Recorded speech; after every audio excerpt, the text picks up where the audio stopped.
Palavras de Omama.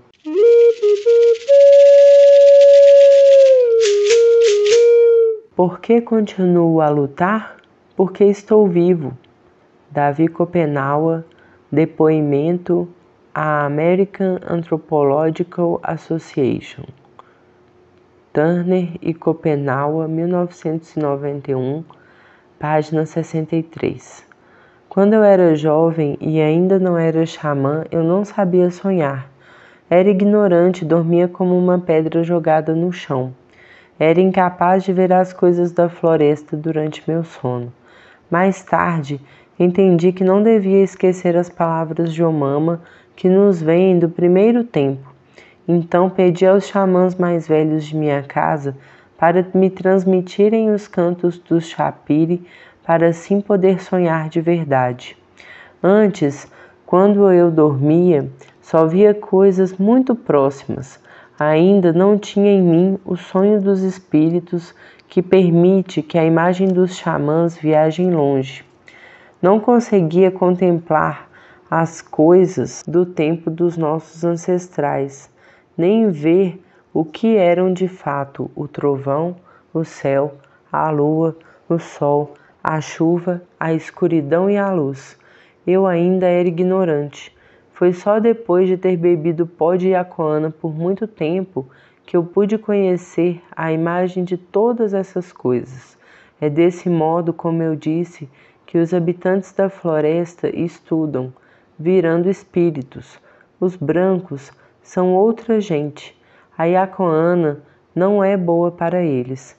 Se começarem a beber sozinhos, os Chapiri chateados só vão emaranhar seus pensamentos e a barriga deles vai cair de medo. A imagem da Yacoana só tem amizade por quem nasceu da floresta. Depois de ter me tornado xamã, comecei a conhecer melhor os Chapiri e assim a ampliar meu pensamento. Desde então, não paro de chamá-los e fazer descer suas imagens. Quase nunca durmo sem responder a seus cantos à noite. Sempre os vejo dançar com gritos de alegria em meu sonho. Quando eu era adolescente e ainda não sabia nada dos espíritos, às vezes pensava que os xamãs talvez cantassem à toa. Até perguntava a mim mesmo se não estariam mentindo sob o efeito da Yacoana. Depois de ter eu mesmo conhecido seu poder, entendi que não era nada disso, que eles realmente respondem aos cantos dos Chapiri. Aí pensei, se eles só fingissem que viam os espíritos, acabariam ficando com medo do poder da Yacoana e parariam de bebê-la. Mas é ao contrário, eles trazem mesmo as palavras das terras distantes de onde baixam seus espíritos. É verdade. Os xamãs mais antigos abrem os caminhos dos Chapiri e os mandam construir suas casas de espíritos para nós, como eu disse. Então, se nosso peito não estiver sujo e se respondermos bem aos seus cantos, eles ficam felizes e se instalam. É assim desde o primeiro tempo em que nossos ancestrais foram criados, desde que começaram a imitar o filho de Omama, o primeiro xamã. Soprando o pó de Yacoana nas narinas dos mais jovens, continuaram a lançar neles o sopro de seus Chapiri. É por isso que somos capazes de vê-los, desde aquele tempo, de modo que um grande xamã que tem muitos espíritos não pode ser ciumento. Se um jovem os pedir a ele, não pode recusar. Deve abrir seus caminhos e transmitir ao jovem o sopro dos Chapiri. Foi assim que, quando eu quis me tornar xamã, pude obter o Chapiri do pai de minha esposa. Ele foi generoso comigo, porque seus Chapiri são muito numerosos e a casa dele é mais alta que o céu. Adultos, vivemos um longo tempo durante o qual ainda somos jovens. Depois, vamos aos poucos ganhando idade e a menos que feiticeiros inimigos nos quebrem os ossos ou que a epidemia Chauara nos devore, envelhecemos com retidão. Não morremos tão cedo. Durante todo esse tempo, Os chapiri nos protegem e nos curam de todos os males. É por isso que costumo repetir aos meus parentes mais velhos: deem-me seus espíritos para que eu possa curar as pessoas da nossa casa quando vocês não estiverem mais aqui. Vocês são grandes xamãs, não sejam avarentos. Se não forem generosos, todos vão pensar que são mentirosos. Os chapiri não são como nós, eles não morrem nunca. Vocês não podem se recusar a dá-los. Desde que o pai de minha esposa começou a me dar seus chapiri, aprendi as palavras deles tanto quanto pude. No entanto, ainda tenho muito a aprender, pois os chapiri são inúmeros e seus cantos não têm fim. Por isso, mais tarde vou voltar a estudar com meu sogro. Vários outros xamãs farão isso comigo. Logo vai nos chamar para beber iacoana com ele. Então irá nos dar outros espíritos para não ficarmos desamparados depois que ele morrer. Hoje já não restam muitos grandes xamãs como ele na floresta. A fumaça do ouro a deixou quase toda desabitada. Mesmo em nossa casa em Uatoriki, meu sogro é o único xamã antigo que sobreviveu. É por isso que estou ansioso para continuar a tomar iacoana com ele. Assim que puder viajar um pouco menos pelas terras dos brancos para defender nossa floresta, vou pedir a ele para me transmitir muitos outros dos seus chapiri. Por enquanto, ele me diz: você é jovem, espere um pouco. Você ainda é fraco e tem fome de carne demais. Pensar muito nas maldades dos brancos confunde o seu pensamento. Não seja impaciente. Mais tarde, os chapiri mais antigos poderão chegar até você e assim sua casa de espíritos irá crescendo de pedra e do trovão, bem como dos insetos Warucinari, do céu novo e dos gaviões maléficos Coimari. Aí respondo: Raixopê, essas são boas palavras. Pedirei outros chapiri quando a calma tiver voltado ao meu pensamento.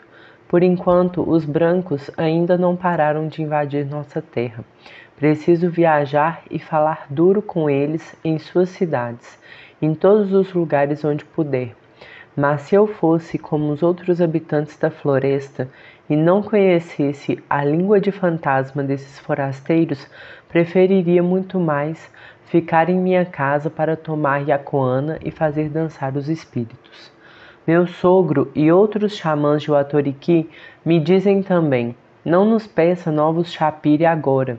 Se você receber espíritos maléficos, vai querer mandá-los atacar os brancos. Não vai ser bom.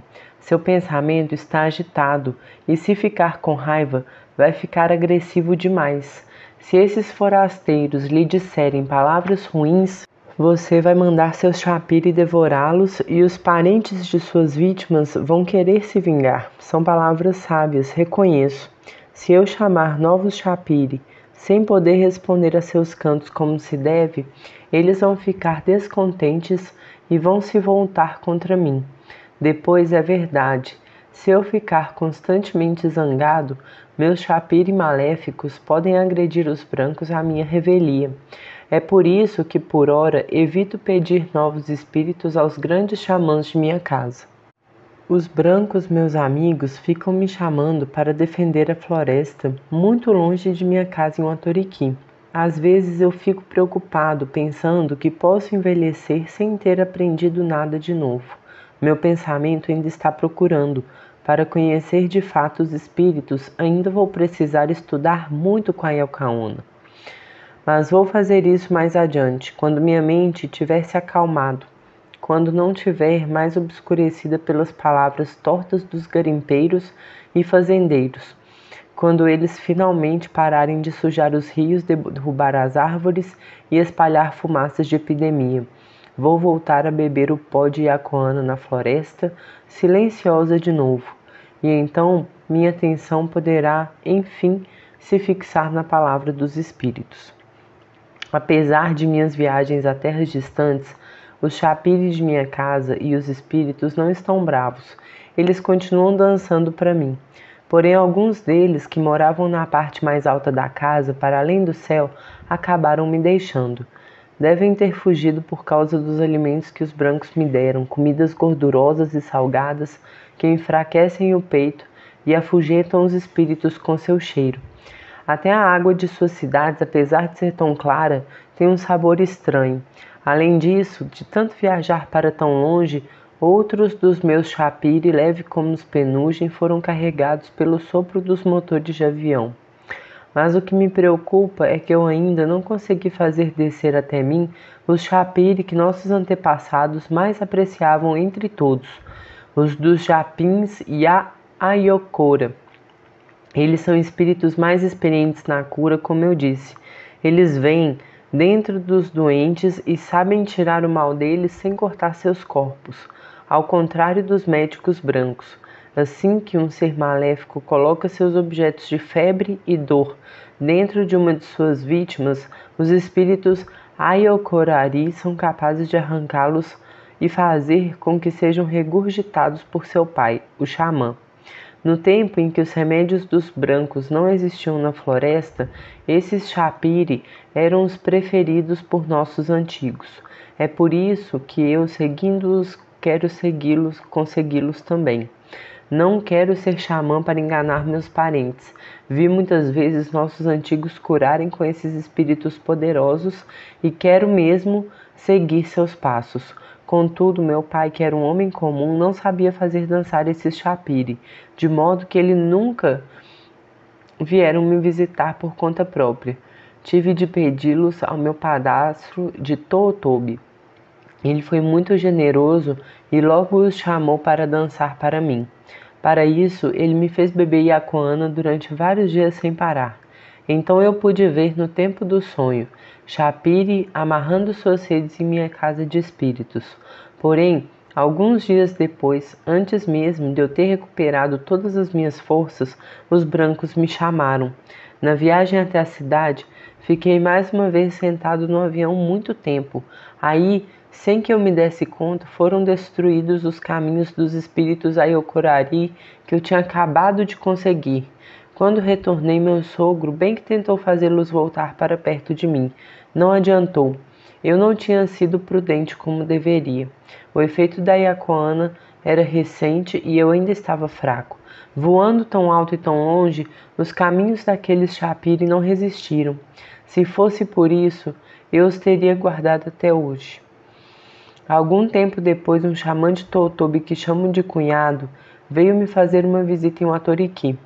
É um amigo de infância e ele mesmo tem muitos desses espíritos dos japins Ayokora. Bebemos o pó de iacoana juntos para curar um homem doente de feitiçaria Heri. Aí eu quis arrancar do corpo dele a planta maléfica que estava queimando sua imagem no interior do corpo. Para fazer isso, tentei chamar a mim os espíritos Ayokorari que tinha ganhado antes de minha viagem aos brancos. Meu cunhado estava do meu lado e me guiava. Eu fiz muito esforço, mas mesmo assim não consegui cuspir a feitiçaria no chão de nossa casa. Deve ter caído em outro lugar, longe de nossas vistas. Eu achava que ainda possuía aqueles espíritos curadores, mas eles já tinham ido embora. Minha boca tinha ficado estéril. Deles só restava comigo um espírito desajeitado que chamamos Ayokorari Chapokori-a. Esse chapiri também cospe os objetos maléficos, mas ele os faz cair longe do xamã, sem que ninguém jamais possa vê-los.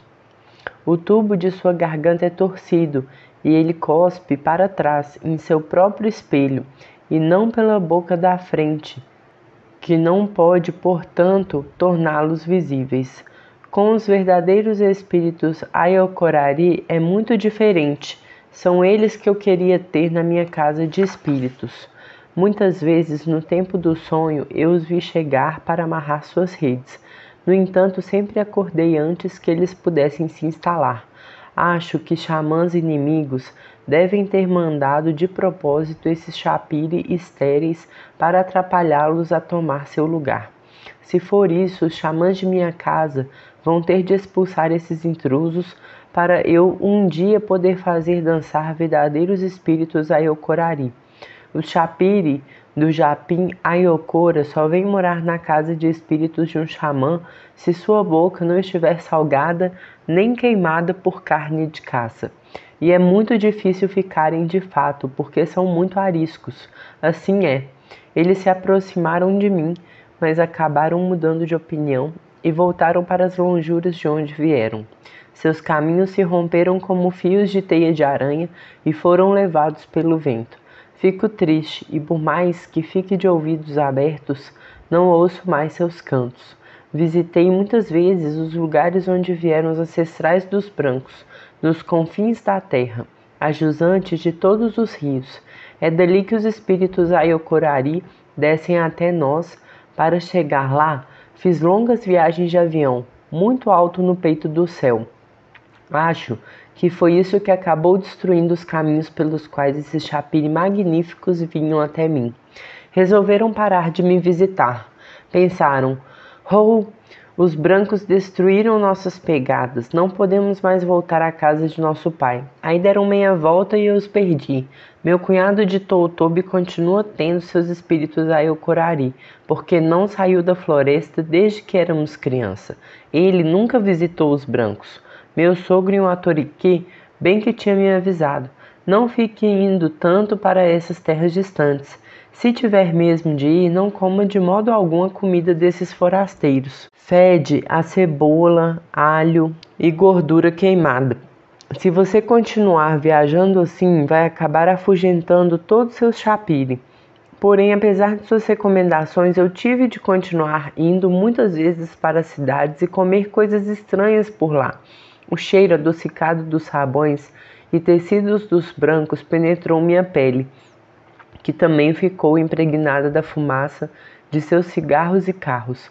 Os espíritos Ayocorari fogem de todos esses cheiros que acham enjoantes. Na floresta, os ninhos dos japins Ayokora ficam bem alto nas árvores, longe de nossas fogueiras e das folhas de mel de nossas mulheres, não é?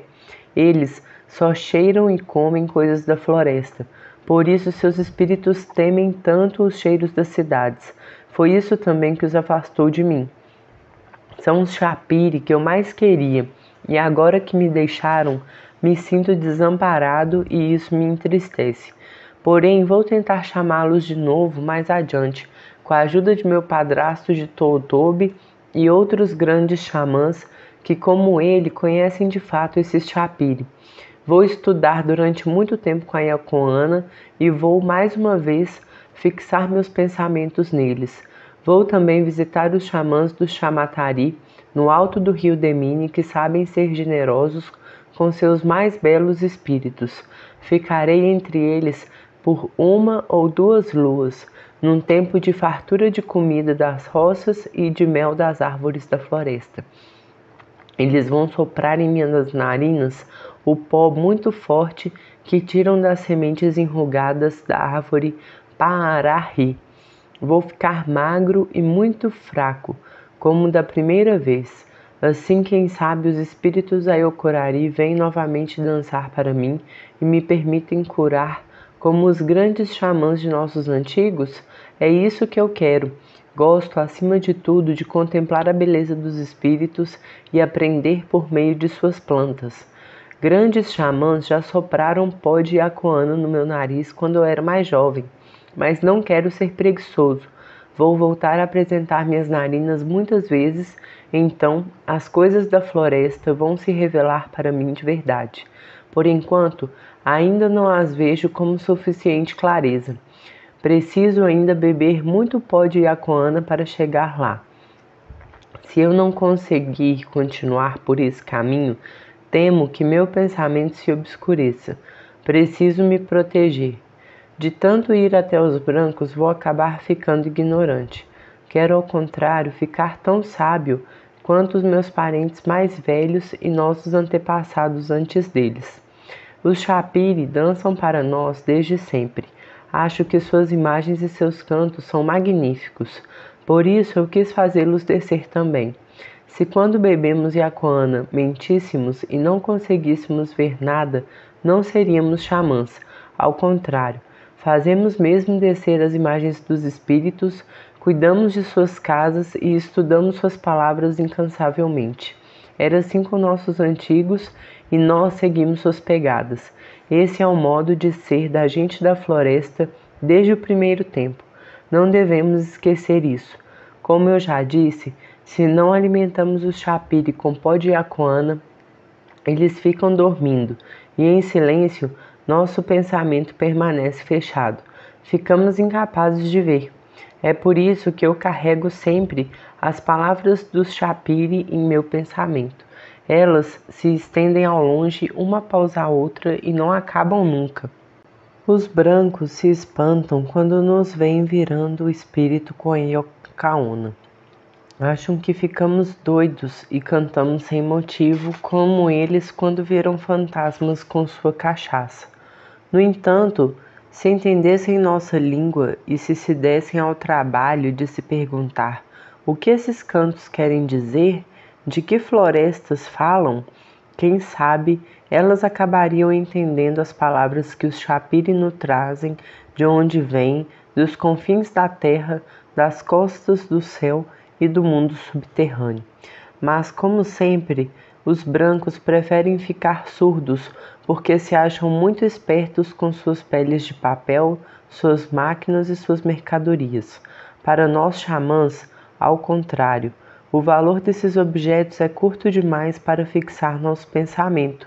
O que os espíritos nos ensinam tem muito mais peso e força do que todo o dinheiro dos brancos.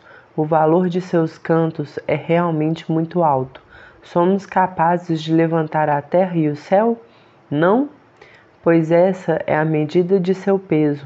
São as antigas palavras de Omama. O que vocês chamam de futuro para nós é isso.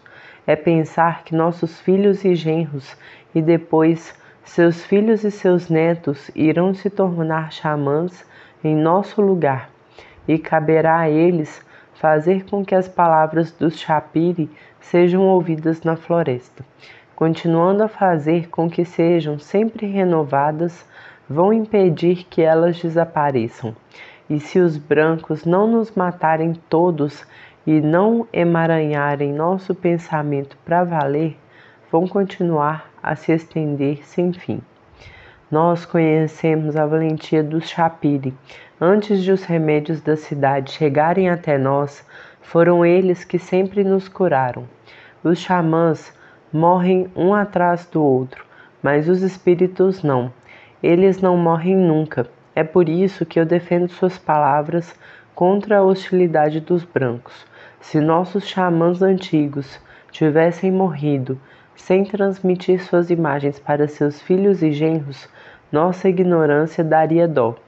E se hoje a voz dos chapiri fosse silenciada, o pensamento dos que virão depois de nós iria se encher de esquecimento. Não podendo mais virar espíritos, iriam viver à toa. Não seriam mais capazes de cuidar dos doentes, nem de evitar que a floresta recaia no caos, nem de conter a queda do céu. Se esquecermos os chapiri e seus cantos, vamos perder também a nossa língua no fundo de nós. Vamos virar estrangeiros de tanto tentarmos imitar os brancos. Só vamos conseguir ficar tão ignorantes e submissos como os seus cachorros. É o que penso. Sem os chapiri vamos acabar desaparecendo. Por isso, enquanto estivermos vivos, não vamos parar de fazer dançar suas imagens. Nossos antepassados, quando ainda estavam sozinhos na floresta, tinham muita sabedoria. Preferiam as palavras do canto dos espíritos a qualquer outro pensamento. Hoje, as falas que não param de chegar da cidade abafam a voz de nossos ancestrais. As palavras dos chapiri se enfraqueceram na mente dos jovens. Temo que estejam interessados demais nas coisas dos brancos. Vários deles têm medo do poder da iacoana e de virar xamãs.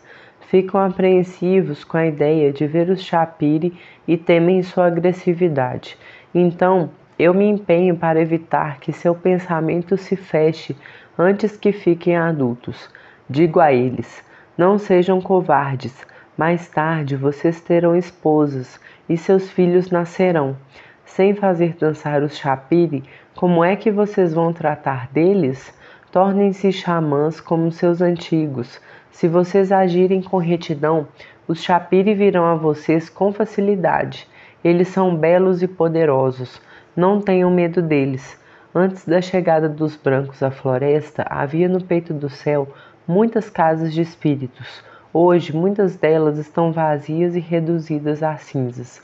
Os seres da epidemia Chauarari devoraram tantos de nossos xamãs mais antigos, então, às vezes, quando minha mente fica tomada de tristeza, me pergunto se mais tarde ainda vão existir xamãs entre nós. Será que os brancos vão conseguir obscurecer o pensamento de nossos filhos e netos a ponto deles pararem de ver os chapiri e escutar seus cantos? Então, sem xamãs, eles vão viver no desamparo e seu pensamento vai se perder.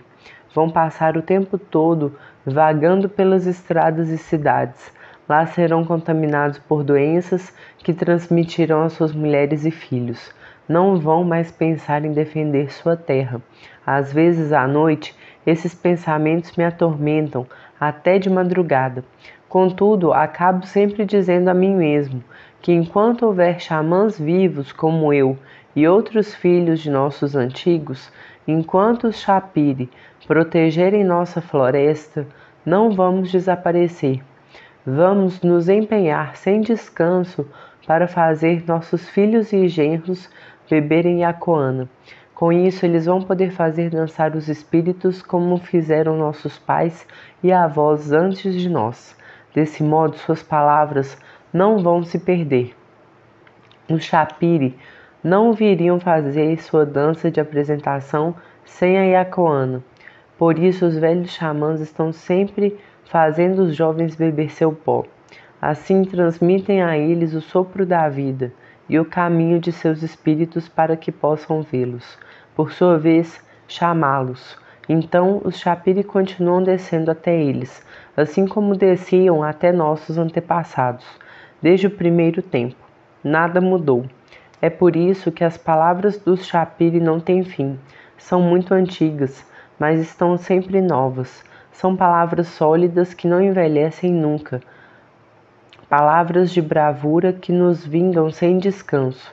Antes de morrerem, os xamãs mais velhos cedem seus espíritos a seus filhos e genros. Depois, estes fazem o mesmo antes de falecer por sua vez. Tem sido assim desde sempre. Os cantos dos chapiri passam sem interrupção de um xamã para outro ao longo do tempo. Por isso, hoje, nós ainda viramos espíritos, do mesmo modo que nossos antepassados muito antes de nós.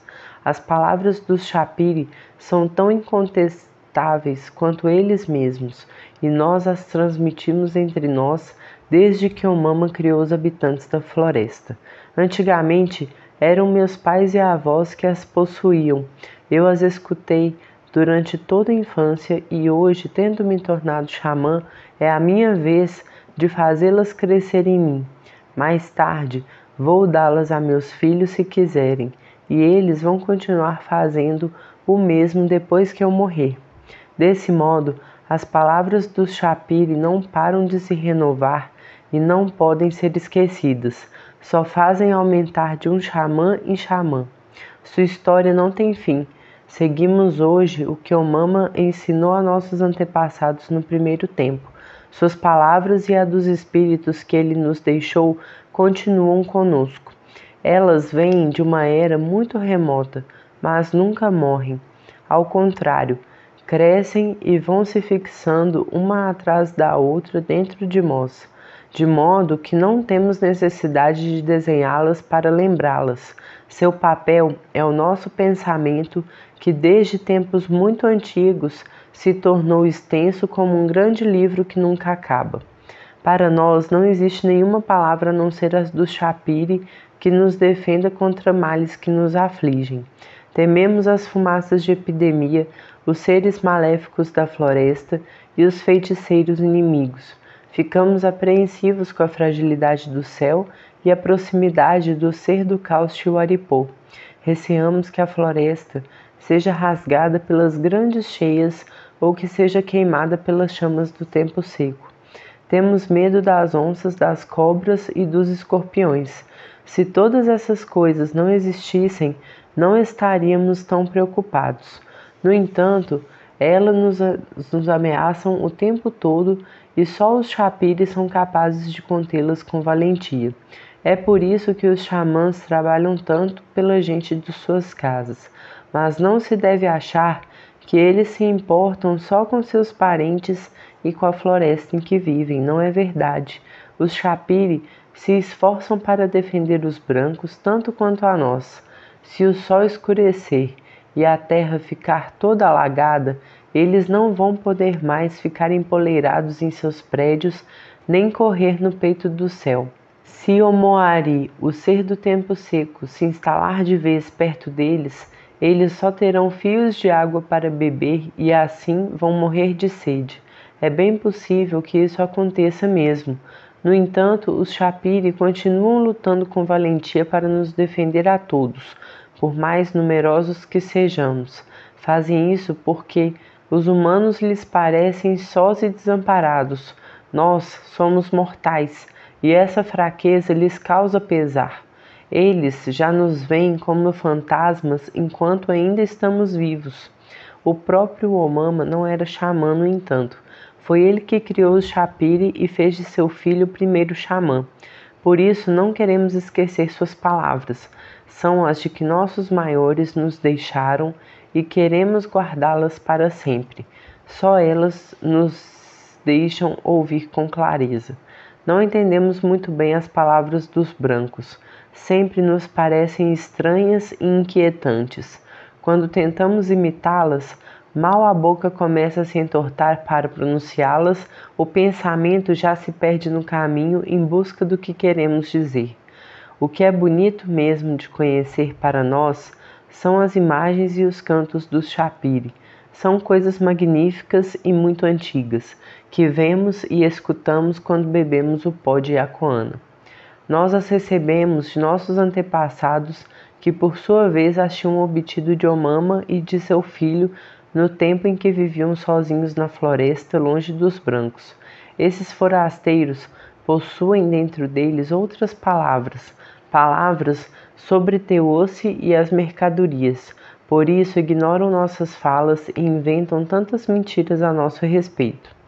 Quando viramos espíritos, primeiro vêm até nós as imagens de Omama para fazer sua dança de apresentação.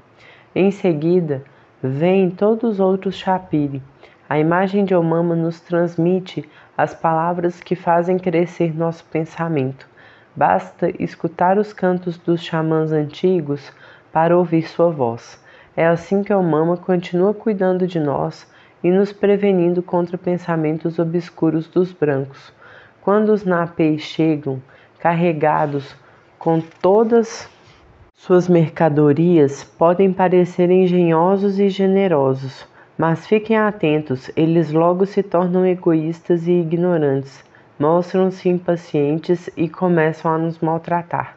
Se quisessem mesmo fazer amizade conosco, não se comportariam desse jeito. Quando um jovem xamã não conhece a imagem de Omama, os xamãs mais velhos de sua casa abrem seu caminho até ele e fazem descer pela primeira vez. Assim que ele a vê chegando, fica deslumbrado por sua beleza e seu pensamento logo se abre. Então pensa admirado: Raixopê, é mesmo Omama de quem eu só sabia o nome? Como é belo! Com seus fartos cabelos negros, realçados com uma faixa de rabo de macaco cuxiú negro e enfeitados de penugem de um branco resplandecente. Como sua pele, coberta de pinturas de urucum, brilha na luz. Como são esplêndidos os peitos azuis dos pássaros rei maci nos lóbulos de suas orelhas e os caudais de arara vermelha presas em suas braçadeiras. Somos bem feios comparados a ele, e como nosso corpo parece cinzento. Alguém só se torna xamã mesmo quando o espírito de Omama desce até ele. Sem isso, os outros chapiri não teriam vontade de se aproximar dos jovens novatos. Mas quando a imagem de Omama manda na frente as mulheres espíritos de quem é pai e sogro, todos os outros chapiri apaixonados saem correndo atrás delas para dançar e construir com alegria sua casa. Foi o que aconteceu quando meu sogro me fez beber iacoana pela primeira vez. Fiquei logo em estado de fantasma. Tinha tomado tanto pó que já estava a ponto de virar outro. Tinha morrido sob o efeito do sopro do chapiri que os xamãs mais velhos tinham me dado com o seu pó de iacoana. Foi esse momento que a imagem de Omama se revelou a mim. Então, logo eu mesmo me tornei espírito como seu filho antigamente. Assim é, se não viramos outro com pó de iacoana, só podemos viver na ignorância. Passamos então o tempo só comendo, rindo, copulando, falando à toa e dormindo sem sonhar muito. Sem o poder de iacoana, as pessoas não se perguntam sobre as coisas do primeiro tempo. Nunca pensam quem eram mesmo os nossos ancestrais que viraram animais? Como foi o céu antigamente? De que modo Mama criou a floresta? O que dizem os cantos e as palavras do chapiri? Ao contrário, quando bebemos o pó de iacoana, como Mama nos ensinou a fazer, nosso pensamento nunca fica oco. Pode crescer, caminhar e se multiplicar ao longe em todas as direções. Para nós, esse é o verdadeiro modo de conseguir sabedoria. Apesar de tudo, os brancos já nos ameaçaram muitas vezes para nos obrigar a abandonar o chapiri. Nessas ocasiões, só sabiam dizer: seus espíritos estão mentindo, são fracos, estão enganando vocês, são de Satanás. Nós, no começo, quando eu ainda era muito jovem, tinha medo dessa fala dos forasteiros. Por causa delas, cheguei a duvidar do chapiri. Por algum tempo me deixei enganar por essas más palavras e até tentei com muito esforço responder às palavras de Teose. Mas isso acabou mesmo. Faz muito tempo que eu não deixo mais as mentiras dos brancos me confundirem e que não me pergunto mais: por que eu não tenho que virar um deles? Tornei-me homem. Meus filhos cresceram e tiveram seus próprios filhos. Agora, nunca mais quero ouvir más palavras sobre o chapiri. Omama os criou depois de ter desenhado nossa floresta, e desde então eles continuaram cuidando de nós. Eles são muito valentes e muito bonitos. Seus cantos fazem nossos pensamentos aumentar em todas as direções e ficar firmes. E por isso vamos continuar fazendo dançar suas imagens e defendendo suas casas enquanto estivermos vivos. Somos os habitantes da floresta, é esse o nosso modo de ser, e são essas as palavras que quero fazer os brancos entenderem. Omama criou os morros, plantou as montanhas no chão, com o peso delas, prendeu a terra rutucara de todos os lados para ela não tremer. Postscriptum: quando eu é um outro e vice-versa.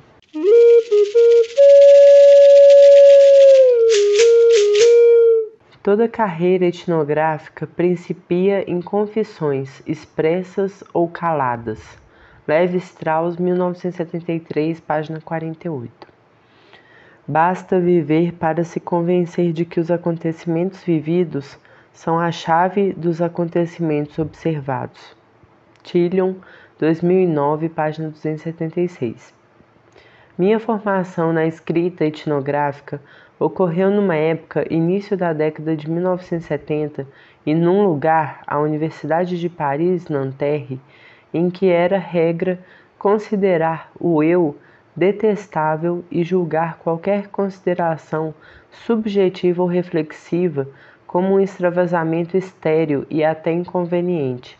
Assim, é com um resto de constrangimento mesclado de alívio que vou infringir aqui com moderação essa velha convenção positivista, convenção tanto mais arbitrária quanto se sabe o quanto o acesso ao conhecimento etnográfico é profundamente tributário da singularidade de relações interpessoais e dos imponderáveis de uma experiência de desestabilização interior. Essa confissão preliminar não significa de modo algum que eu pretenda me entregar tardiamente aos excessos introspectivos de um pós-modernismo, que, a pretexto de desconstrução, acaba por abafar a voz de seus interlocutores sob um cansativo falatório crítico-narcísico. Porém, por outro lado, tampouco considero aceitável, sob a alegação de objetividade durkheimiana, a praticar a escamotagem subjetiva a ponto de fazer dela outro modo de mascarar os métodos de acesso ao que acostumamos chamar de campo. De modo que tratarei aqui de evocar as origens e os primeiros passos de meu itinerário de etnólogo, tendo por objetivo principal destacar o contexto em que foi registrado e redigido o depoimento excepcional de Davi Copenaua. Espero que esses modestos fragmentos de ego-história contribuam para esclarecer tanto quanto possível as situações e peripécias que levaram ao nosso encontro, as afinidades que condicionaram a escuta apaixonada que devotei às suas palavras e ainda as escolhas que orientaram sua restituição na forma escrita. Essa volta a meus antecedentes, às circunstâncias que me moldaram e aos acontecimentos em que me vi envolvido, constitui, além disso, uma mínima retribuição minha à confiança que Davi Copenaua depositou em mim, ao desvelar com tamanha intensidade as lembranças de sua vida e suas reflexões mais íntimas. Do alhures ao outro. Desde muito cedo, como tantas outras crianças europeias, na época, início dos anos 1960, apaixonei-me pelo exotismo simplório dos relatos de viagens extraordinárias e expedições aventurescas na Amazônia. Lembro-me, por exemplo, da leitura cativante de edições de papel pesado e amarelado de O Soberano Orinoco ou de A Jangada, 800 léguas pelo Amazonas, de Júlio Verne, e ainda com mais nitidez, a Expedição Orinoco-Amazonas, de Júlio Verne, de uma edição do ano do meu nascimento. Só muitos anos mais tarde eu viria a perceber que essa expedição realizada entre 1948 e 1950 tinha sido a primeira a atravessar a Serra Parima, fazendo passar pelo norte do território Yanomami. Eu tinha então por volta de 10 anos e morava com meus pais nas montanhas do Rif Oriental no Marrocos, sob os cuidados de uma moça berbere na língua de Tarifite com tatuagens no rosto e pesadas joias de prata. A adolescência e a volta à França em nada apagaram minha cândida e improvável inclinação pelo imaginário antiquado das explorações amazônicas. Ao contrário, essa paixão foi imperceptível e paulatinamente tomando a forma de um desejo de conhecimento que se deslocou de um alhures mítico para uma alteridade cultural com a qual eu havia longamente convivido na infância, sem ainda realmente percebê-lo enquanto tal. A essas alturas estava acabando o ensino médio e cursava filosofia no Liceu Haute em Versalhes. Foi então que, sob efeito da leitura de Tristes Trópicos, Revelação Transformadora, e em seguida de outros volumes da prestigiosa coleção Terre Humaine, essa curiosidade etnográfica incipiente, intelectual e estética foi aos poucos tomando conta de mim. A coleção contava então com 16 volumes, Os Últimos Reis de Tulé, de Malauri e Piegan, Lancaster, passando por Sol Hopi, Dom Talaessa, Afáveis Selvagens de Huxley, O Exótico é Cotidiano, Gondolinas, A Morte Sara, de Jaulan, Os Quatro Sóis, J. Sustel, Ixi, T. Kroeber e, claro, Yanomami, de Bioca. Li com avidez febril um após o outro cada um desses livros com que minha mãe me presenteava nas grandes ocasiões. Muitas vezes com um volume da Pleiade, como se instituísse que os primeiros estavam para a etnologia como os últimos para a literatura. Foi assim, por intermédio desse gosto precoce pela aventura erudita e de modo bastante clássico, a partir do desenraizamento e dos devaneios exóticos infantis, se desenvolveu boa parte de minha vocação de etnógrafo americanista. Depois de começar uma graduação em Sociologia em maio de 1968 e a militância no liceu não estava longe, um desejo irresistível de confrontar meu imaginário com o campo me levou aos 20 anos para o Llanos Colombianos. No verão de 1972 em Bogotá, uma das filhas dos antropólogos colombianos Gerardo Reichel Dolmatov, que eu tinha conhecido em Paris, indicou-me um amigo médico que trabalhava numa cidadezinha perto da Sierra Macarena. De lá subi de barco a motor, um rio largo e barrento, empoleirado em pilhas de caixas de refrigerantes, até um vilarejo amazônico, São José del Guaviare, situado a 400 quilômetros a sudeste da capital colombiana. Lá, me falaram dos índios guaiabeiros das proximidades. Alguns dias mais tarde, vendedores ambulantes me deixaram perto de uma de suas aldeias às margens do rio Guaviare. Foi meu primeiro encontro com os índios da Amazônia, ou melhor, o primeiro choque entre os vestígios de minha imaginação juvenil e a realidade amazônica. À primeira vista, nada distinguia os guaiabeiros dos camponeses mais pobres da região. Minha chegada inesperada não parecia provocar neles nada além da mais profunda indiferença. Um homem idoso coberto de andrajos, além de barrentos, apenas apontou sem dizer uma palavra uma pequena construção de cimento com paredes baixas e teto de zinco no centro de um oval de casas de palha. Deixou-me na edícula, aliviado por ter resolvido com relativa facilidade o problema de minha anômala aparição. Desapontado, pendurei desajeitadamente minha rede e, sem víveres nem objetos de troca, meditei com apreensão durante uma noite de insônia, regada por uma violenta tempestade tropical, a respeito das consequências imprevisíveis de minha visita improvisada. Ao amanhecer, um ou outro ancião em trapos, com o rosto coberto por uma máscara de desenhos vermelho-vivos, apareceu de repente do meu lado com um sorriso tranquilo.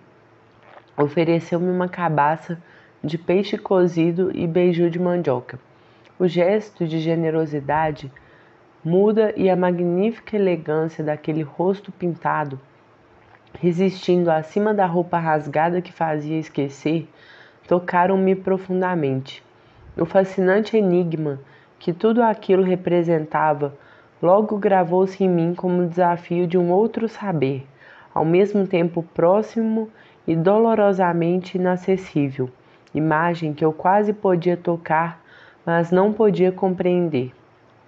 Alguns dias depois, voltei para São José, numa demorada viagem de canoa, acompanhando um homem que buscava atendimento médico para a filha pequena cuja febre minhas últimas aspirinas já mal conseguiam aplacar. Transtornado pela intensidade da breve visita aos guaiabeiros e pelo espetáculo angustiante do que acabara de ser batizado de etnocídio, estava agora firmemente decidido a providenciar os recursos intelectuais e materiais para empreender um verdadeiro campo de etnólogo e a me engajar de modo duradouro do lado dos índios. Quando voltei para a França em março de 1973, após uma breve passagem pelo Brasil, terminei rapidamente a graduação em Sociologia e no ano seguinte defendi uma dissertação de mestrado em Etnologia na Universidade de Paris, baseada em documentos históricos sobre o Peru antigo. A extraordinária criatividade das ciências humanas em Paris, naquele início dos anos 70, me fez mergulhar avidamente em leituras teóricas de modo insaciável e desordenado, mas senti aversão pela agitação mundana dos seminários parisienses e não conseguia esquecer o sorriso indecifrável do velho índio guaiabeiro. Os discursos inflamados contra o cientificismo antropológico e o ocidente etnocida, por outro lado, poderiam ter me seduzido. Não foi o caso.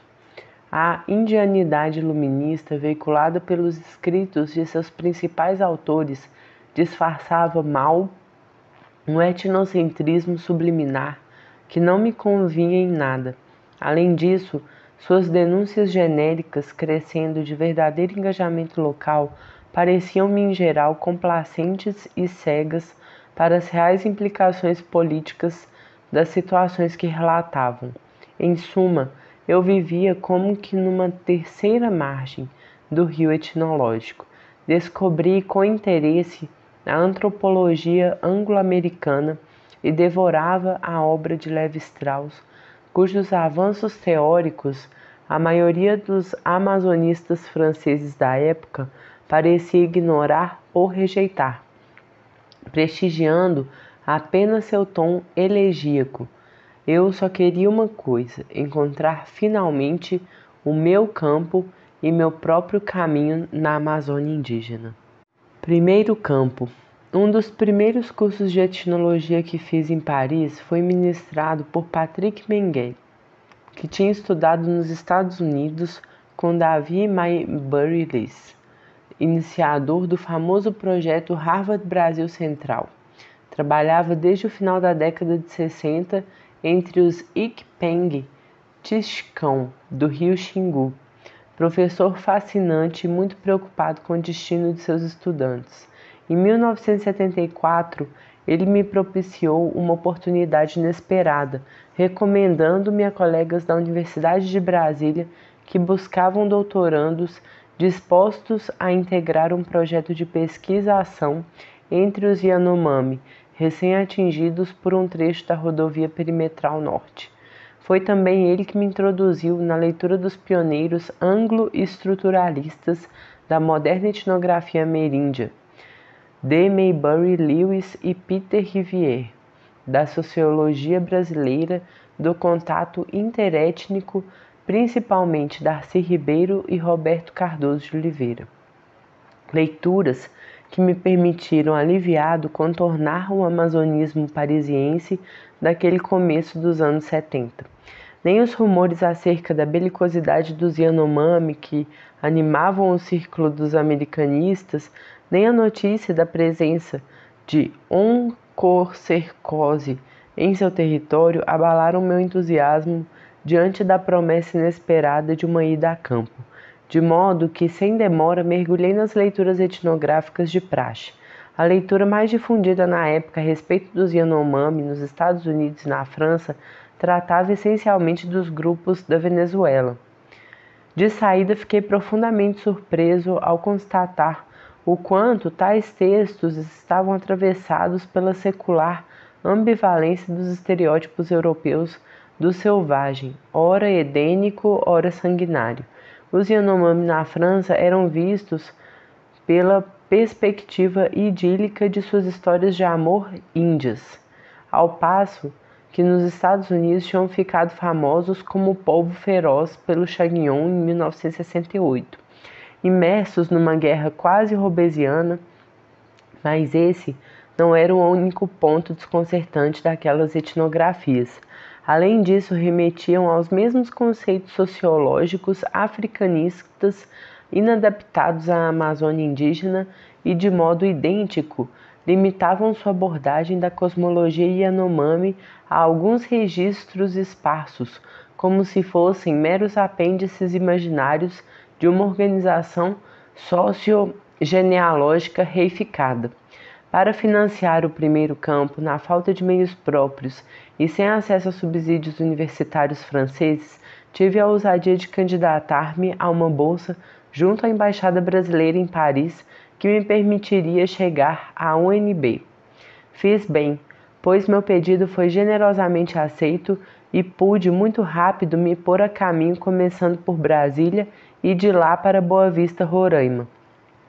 Meu primeiro campo começou, portanto, em março de 1975, no alto do rio Catrimani, afluente da margem direita do Rio Branco, no extremo norte do Brasil, próximo da fronteira com a Venezuela. A base que me foi alocada no quadro dos projetos perimetral Yanomami da UNB, para o qual comecei a trabalhar, era a Missão Catrimani. Então, nas mãos de um jovem padre italiano da Ordem do Consolata, particularmente hiperativo e falante, a missão não praticava nenhuma evangelização, concentrando-se em prestar serviços sanitários e sociais aos índios. Quando cheguei, tinham acabado de ser atingidos pelo avanço da Perimetral Norte. A frequentação dos canteiros de obra tinha espalhado doenças e trapos nos 3 grupos Yanomami mais próximos do posto missionário. Apesar dos esforços da missão, 19 índios já tinham morrido numa primeira epidemia de sarampo. Minha primeira visão dos Yanomami à beira da estrada, pouco antes de chegar à missão Catrimani, mergulhou o pouco que restava de meus devaneios exorbitantes no banho de ácido derradeiro. Meio vestidos com camisetas publicitárias ou de campanhas eleitorais sujas e rasgadas, um grupinho de homens e mulheres caminhava em fila na lama vermelha. Esgueiravam-se no barulho ensurdecedor de caminhões e escavadeiras para pedir aos operários, com sorrisos imperturbáveis, comidas, roupas, latas e sacos plásticos usados. Eu viria a saber depois que aqueles eram sobreviventes do pequeno grupo dos Yawari, Yanomami da região do rio Ajarani, o primeiro a ser atingido pela abertura da Perimetral Norte. Boa parte deles ficou vagando assim, a partir de 1973, pelo traçado da estrada, tanto que o missionário os tinha apelidado, numa mistura de português e Yanomami, de os Estrada Tebripe, os habitantes da estrada. Ainda, abalado pelo barroquismo turbulento daquele trágico cenário transamazônico, cheguei finalmente à missão no quilômetro 145 do traçado da estrada. Lá, o oposto, entre coqueiros e goiabeiras, viveiros e galinheiros, reinava uma paz de fazendola tropical, tão bucólica quanto insólita. Assim que cheguei, meu olhar foi atraído por um grupo de mulheres Yanomami sentadas no chão com seus filhos na periferia de meu campo de visão.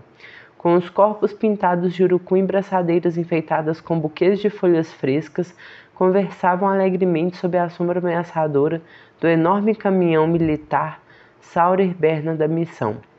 De repente, um pequeno grupo de homens curiosos, agitando alegremente arcos e flechas muito maiores do que eles, interrompeu minha desconcertada contemplação. Fiquei logo cercado pelos breves crescendos hiperagudos do seu riso mordaz, provocado, como eu viria a saber mais tarde, pelo exercício da arte consumada da caricatura onomástica que realizavam às minhas custas. Quando me vi no centro das atenções, plantado diante da enfermaria da missão, desengonçado jovem aprendiz de etnógrafo, submetido ao crivo de um humor que eu suspeitava ser alegremente cáustico, senti-me muito só e completamente ridículo. Minha primeira visita à grande casa coletiva cônica e a algumas centenas de metros dali não foi mais gloriosa. Tive literalmente de me dobrar ao meio para passar pela porta baixa de entrada e adentrei a casa com passos hesitantes. Latidos furiosos vindos de todos os lados me imobilizaram. Já cegado pela escuridão e quase asfixiado pela fumaça das fogueiras, uma poderosa mordida em meu joelho direito me fez voltar à realidade. As sombras de meus futuros anfitriões, então, vieram se agitar em torno de mim aos gritos e conseguiram dispersar os animais raivosos. Quando tudo se acalmou, sem a menor preocupação em disfarçar o quanto se divertiram com a cena ridícula que eu inesperadamente acabara de lhes proporcionar, conduziram-me com gentileza ao local onde os jovens solteiros penduravam suas redes. Dias depois, acompanhei os moradores da casa numa longa expedição de caça destinada à preparação de uma cerimônia funerária de aliança com Reahu. Meu batismo de campo começou, portanto, com intermináveis caminhadas pela floresta, dias a fio, No auge da estação da seca, esbaforido e trôpego, eu tentava acompanhar caçadores totalmente indiferentes à minha presença, sem entender uma palavra sequer de sua língua. Limitado à água lamacenta tirada dos leitos de rio ressecados, para matar a sede e algumas bananas à guisa de refeição. Escrevendo hoje, essa lembrança ressurge em mim com uma intensidade quase dolorosa. Nunca se deve esquecer o quanto, em experiências de campo como essa, o acesso ao conhecimento etnográfico conquistado em primeiro lugar pela provação do corpo e por quanto se faz necessário atingir os limites do próprio pensamento para poder começar a descobrir o dos outros. Passei meu primeiro mês trabalhando na missão Catrimani, junto com um jovem voluntário inglês que me havia precedido, Nicholas Cape, sob a orientação de uma das antropólogas que dirigiam o projeto perimetral Yanomami, Alcida Ramos, professora na Universidade de Brasília. Nesse período, servi de assistente e de cobaia na redação de um primeiro manual prático de língua Yanomami. Afora essa aprendizagem linguística, minhas atividades se enquadravam numa espécie de assistência social polivalente, acompanhada de socorros paramédicos improvisados. Junto com meu colega inglês, ou ajudando o missionário italiano, eu tentava minimizar tanto quanto possível as desventuras de meus anfitriões Yanomami nos canteiros de obra da estrada e, na ausência de assistência sanitária oficial, administrava aqui e ali como podia tratamentos contra as doenças respiratórias que assolavam a região. Assim foi durante todo o meu primeiro campo a cada um de meus retornos esporádicos à missão Catrimani. Depois desse primeiro mês, o projeto perimetral Yanomami foi praticamente paralisado pela sabotagem burocrática dos militares da FUNAI, e eu logo fui deixado por minha conta. Eu já tinha tido a oportunidade de visitar uma casa coletiva situada a uns 2 dias de caminhada rio acima, Makuta Aisiripi, acompanhando um caçador que viera buscar ajuda para traçar casos de pneumonia. Foi nessa viagem que apliquei as primeiras injeções intramusculares de antibióticos na minha vida. Morto de medo, mas felizmente com sucesso. Tinha ficado encantado com a casa de seus habitantes, com quem vivi uma semana ao mesmo tempo extenuante e exultante. Resolvi então tornar aquela comunidade isolada o campo de base de minhas futuras pesquisas etnográficas no Alto Rio Catrimani. Acabei permanecendo lá durante 11 meses, de 1975, pela colaboração numa campanha de vacinação e pelas rondas de equipe de vigilância do projeto perimetral Yanomami pela estrada. Finalmente, em fevereiro de 1976, recebi de repente a notícia de que todos os membros do projeto, então rebatizado Plano Yanomami, haviam sido proibidos de trabalhar no território Yanomami pelo governo militar da época. Fui então obrigado a voltar às pressas para Brasília. Pacto etnográfico. Esse primeiro campo colocou-me de novo diante da provação desestabilizante da autoridade cultural e das dúvidas éticas e políticas que acompanham, as quais me tinham feito recuar temporariamente na ocasião de meu breve encontro com os Guaiabeiros na Amazônia colombiana. De fato, como conciliar um conhecimento não exotizante do mundo Yanomami, uma sociologia do desenvolvimento amazônico que o cerca e uma reflexão acerca das implicações de minha presença de ator observador nessa situação de colonização interna, a partir do caos perturbador dessa nova experiência e através de meus esforços para lhe dar sentido, 3 imperativos indissociáveis do trabalho etnográfico começaram a se tornar claros.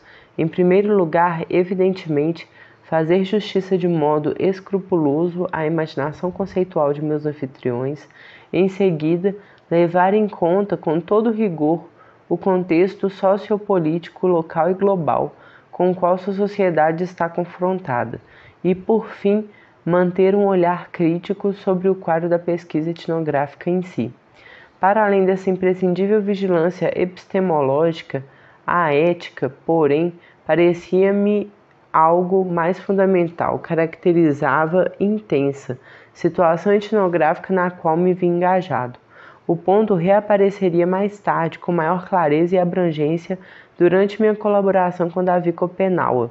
As breves e convencionais considerações acerca da adoção do antropólogo que povoam a literatura etnográfica sempre me pareceram da ordem da ficção complacente, o que pode afinal significar ser adotado por seus anfitriões, quando estes se veem cada vez mais submetidos à investida de um mundo inquietante e nefasto, do qual o antropólogo é, para eles, de algum modo, um emissário, por mais grotesco ou inofensivo que possa parecer à primeira vista.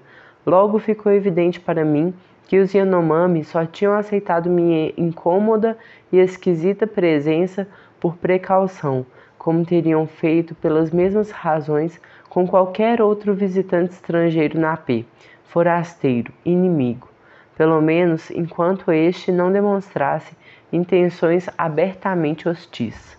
Os primeiros contatos com os antigos do rio Catrimani haviam trazido a dose costumeira de epidemias letais, recorrentemente imputadas, enquanto feitiçaria canibal, à vingança de visitantes brancos cuja avidez sexual ou econômica fora contrariada. Desde então, sempre que apareciam na P, considerava-se que melhor era mostrar-se amável e ficar atento. Foi nesse contexto que meus interlocutores promovidos à revelia ao papel de informantes, como se dizia no jargão profissional um tanto policialesco, aceitaram com alguma relutância prestar-se a minhas primeiras tentativas de investigação etnográfica. Nada de excepcional, contaram-me apenas parcimoniosamente o que eu era capaz de entender de suas respostas, ou seja, bem pouca coisa, e isso por um bom tempo. O etnógrafo iniciante costuma ser um homem forasteiro fora do comum.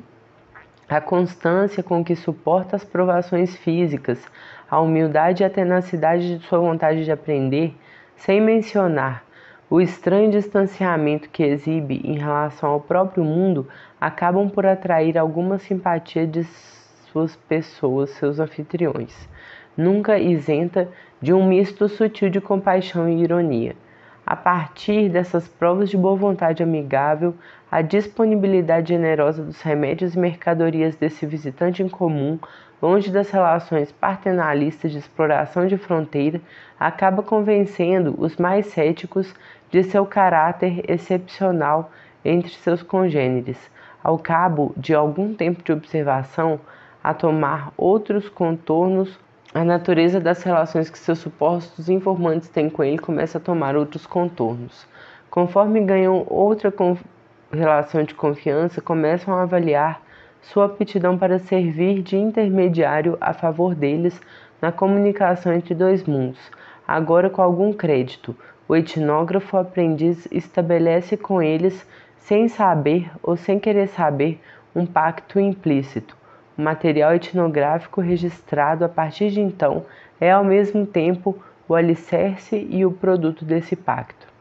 Ao lhe oferecerem seu saber, os anfitriões do etnógrafo aceitam a incumbência de ressocializá-lo numa forma que lhe pareça mais adequada à condição humana. Contudo, para além da cumplicidade ou empatia que o estranho noviço possa ter inspirado, a transmissão visa, antes de tudo, para além de sua pessoa, o mundo do qual ele jamais deixa de ser um representante, queira ele ou não. De fato, seus esforços pedagógicos, seus anfitriões, têm por objetivo tentar reverter tanto quanto possível a troca desigual subjacente à relação etnográfica, de modo que os ensinamentos de nossos supostos informantes são dispensados por razões de ordem principalmente diplomática. Sua paciente educação se aplica, em primeiro lugar, a nos fazer passar de tradutor benevolente, capaz de fazer ouvir nele sua alteridade e, eventualmente, possibilitar alianças. É por isso que, na melhor das hipóteses, o etnógrafo que acredita estar colhendo dados está sendo reeducado por aqueles que aceitaram sua presença para servir de intérprete a serviço de sua causa. A palavra truchement, turgimão em português, designava no século XVI, no tempo da França, Antártica na Guanabara, os rapazes deixados voluntariamente ou não nas aldeias dos Tupinambá e outras etnias aliadas aos franceses para aprender sua língua e servir de intermediários nas negociações comerciais e diplomáticas entre colonos e indígenas. Com esse retrato do etnólogo como truchement a serviço dos nativos, estamos bem longe, portanto, da ficção etnográfica de praxe de indígenas jariscos que acabam revelando seus segredos a um etnólogo que conseguiu heroicamente tornar-se seu confidente, transformando seus anfitriões involuntários em informantes com os quais pensa poder acertar a dívida apenas mediante algumas linhas de homenagem nos agradecimentos em suas monografias. Ao contrário, o pacto tácito a que aludia acima assume uma forma complexa, de ambos os lados da relação etnográfica e implica responsabilidades muito mais sérias para o etnólogo. Para seus interlocutores, trata-se de engajar-se num processo de autoobjetificação pelo prisma da observação etnográfica, mas de um modo que lhes permita adquirir ao mesmo tempo reconhecimento e cidadania no mundo opaco e virulento que se esforça por sujeitá-los. Para o etnógrafo, em compensação, trata-se de assumir com lealdade um papel político e simbólico de truchement às avessas, à altura da dívida de conhecimento que contraiu, mas sem por isso abrir mão da singularidade de sua própria curiosidade intelectual, da qual dependem, em grande parte, a qualidade e a eficácia de sua mediação. Parece-me, portanto, desde o meu primeiro campo, que é graças a esse engajamento mútuo e a esse complexo trabalho cruzado que nossos dados etnográficos podem ser decentemente considerados como tais. Em todo caso, foi por intermédio dessa reflexão que se delineou para mim, como contrapartida da doação de seus saberes, o horizonte de um comprometimento a longo prazo com os Yanomami. Nada nessas ponderações éticas e políticas pretende ser outra coisa senão a reinvenção para uso próprio de um modo de praticar etnografia. Há, por certo, tantos deles quanto etnólogos. Evoco-as aqui apenas porque permitem lançar alguma luz sobre a gênese de minha colaboração com Davi Copenaua, a qual justamente constitui uma versão radical do pacto etnográfico que acabo de descrever. É evidente que nossa colaboração constitui um caso à parte, em mais de um aspecto. As organizações indígenas, no entanto, têm cada vez mais proposto acordos desse tipo aos antropólogos, antes de seu primeiro campo, na forma de contratos explícitos no Brasil como alhures. No desencontro à cumplicidade. De volta à França em meados de 1976, apesar do melancólico fim do plano Yanomami e do caráter pouco convidativo da situação política brasileira na época, governo Geisel, fiz de tudo para voltar a campo. Os primeiros dados de meu trabalho etnográfico me pareciam evidentemente ainda muito rudimentares, porém, sobretudo, eu estava muito preocupado com o destino das comunidades Yanomami que tinham me acolhido no alto do rio Catrimani. Tinha certeza de que não continuariam longe da perimetral norte por muito tempo, e sabia que nunca tinham sido vacinadas. No final de 1977, na véspera de ser incorporado ao serviço militar francês, consegui milagrosamente uma transferência ao Serviço Civil de Cooperação Internacional e obtive desse modo uma nova filiação ao Departamento de Antropologia da UNB, o que, graças ainda a um financiamento do Laboratório de Etnologia da Universidade de Paris, me permitiu voltar ao Brasil. Por fim, não sem percalços, acabei acabei chegando ao campo em março de 1978. A construção da estrada, interrompida na estação das chuvas, não tinha sido retomada desde o final de 1976. Parecia que a tranquilidade havia finalmente voltado à floresta. A aparente calma, contudo, tinha o peso de um luto trágico e da iminência de novas ameaças. Como eu temia, uma epidemia de sarampo havia dizimado a população do Alto Catrimani em dezembro de 1976 e fevereiro de 1977. Por outro lado, a FUNAI tinha realizado, em julho daquele ano, um reconhecimento aéreo de toda a região ocupada pelos Yanomami. O serviço, feito às pressas, serviu de base para a promulgação de uma saraivada de decretos visando desmembrar o território Yanomami no arquipélago de 21 ilhas cercadas por corredores de 5 a 30 quilômetros de largura destinados à colonização. Apesar de minha consternação diante das terríveis notícias, passei 6 meses na floresta entre março e agosto de 1978. Na maior parte do tempo, outra vez na comunidade de Makuta Assiripi, que tinha se mudado para a margem do rio Catrimani e trocado de nome para Reuenaripi, as condições de início desse segundo campo foram difíceis em vários aspectos.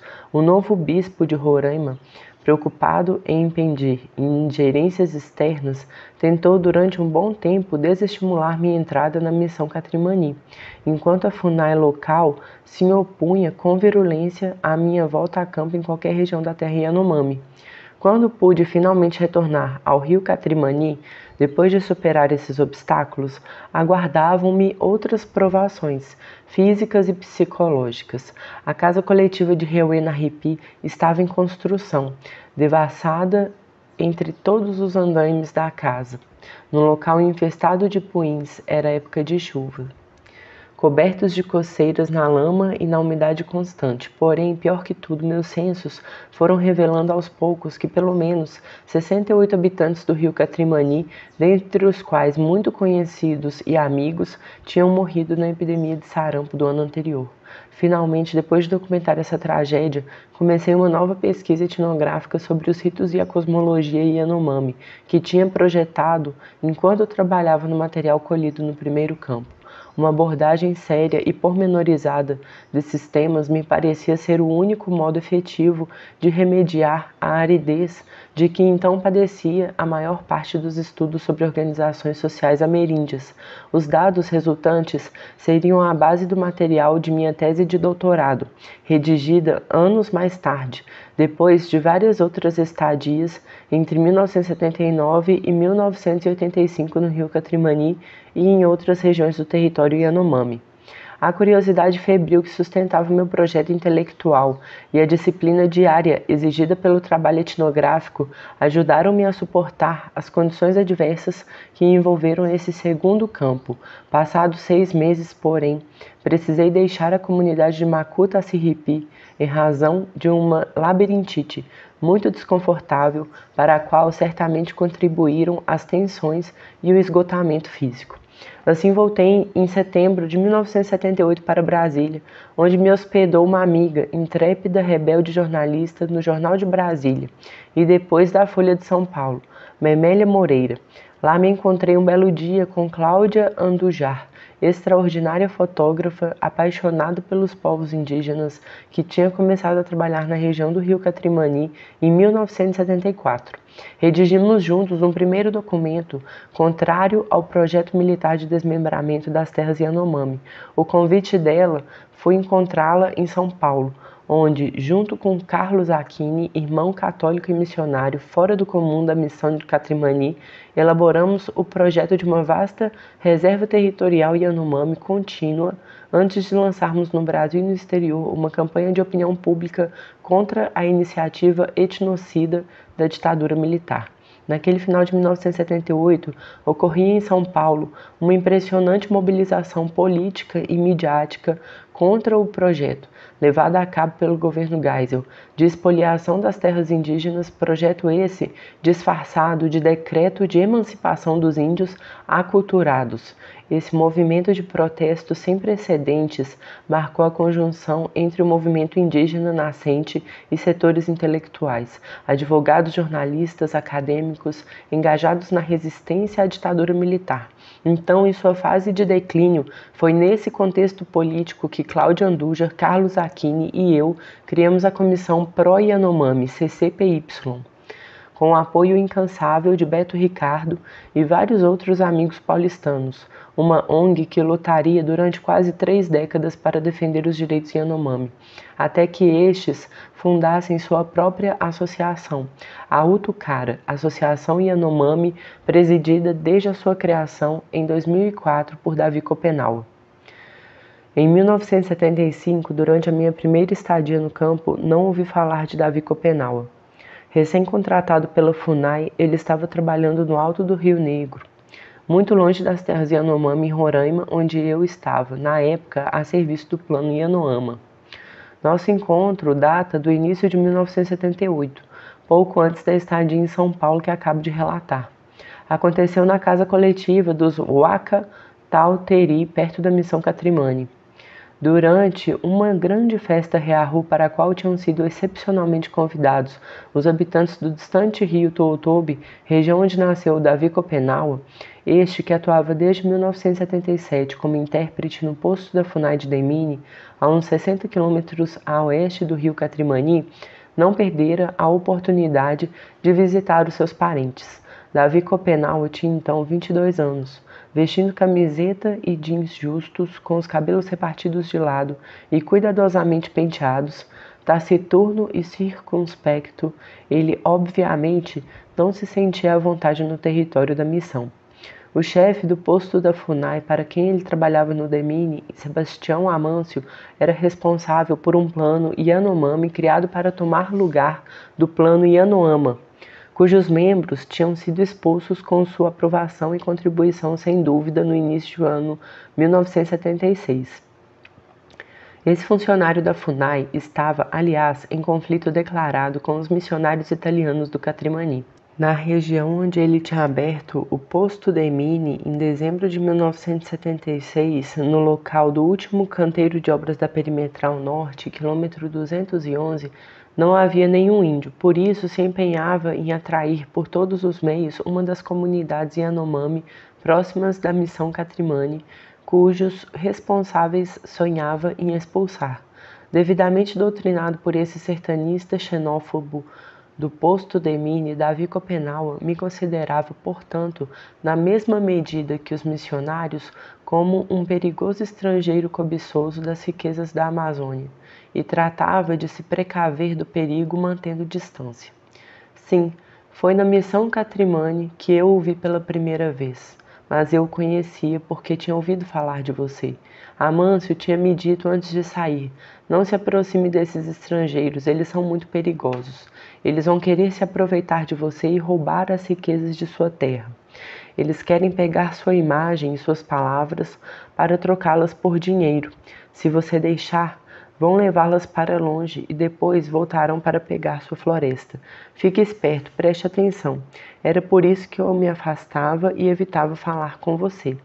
Como ex-membro do Plano Yanoama, expulso 2 anos antes pela ditadura militar a que ele servia com zelo, eu tinha evidentemente uma opinião péssima daquele funcionário da FUNAI conhecido, ademais por sua famigerada atuação entre os Waimiri e Atroari no início de 1975. Como era de esperar, minha animosidade tinha acabado por incluir Davi Copenaua. Seu intérprete havia pouco mais de um ano que eu ainda não conhecia pessoalmente. Minha prevenção contra este último via-se favorecida por uma certa ingenuidade exotizante que me fizera dar crédito, desde minha chegada a Boa Vista no início de 1978, aos rumores que circulavam a seu respeito no meio dos indigenistas, de modo que, enquanto ele caminhava tenso e pensativo para entrar na casa coletiva próxima da missão, eu só conseguia ver naquele rapaz, um pouco mais jovem que eu, um índio assimilado a serviço da FUNAI dos militares. Com certeza disseram a você: Davi virou branco. Não pense que é um verdadeiro Yanomami. Mas mentiram para você e você se deixou enganar. Como eu, naquele tempo, você ainda não sabia grande coisa. Os que mentiram para você dizendo que eu tinha virado branco com certeza queriam zombar de mim ou disseram isso porque eram meus inimigos. É verdade que eu usava roupas, sapatos, relógios, óculos, eu queria imitar os brancos, mas por dentro eu continuava sendo Yanomami e sonhando com os Shapiri. Os que falaram a você desse modo o enganaram, com certeza achavam que se eu fizesse amizade com você, nós dois acabaríamos conversando e isso não seria bom. Quando, alguns instantes depois, me dirigi por minha vez até a praça central da casa dos Waka Tauteri, avistei Davi Copenaua na penumbra, sentado numa rede, silencioso e sério. Estava assistindo compenetrado uma sessão de cura coletiva bem perto de um grupo de xamãs de sua região natal. Esses, no auge de sua exaltação, pareciam fazer tudo para impressionar seus anfitriões com a exuberante teatralidade de sua performance. Fiquei imediatamente impressionado com a beleza fascinante dos cantos, adornos e coreografias da suntuosa ópera xamânica no claro escuro das fogueiras. Depois de ter discretamente colocado o gravador num local estratégico, peguei a máquina fotográfica e comecei a tirar séries de fotos deslumbrantes sessão.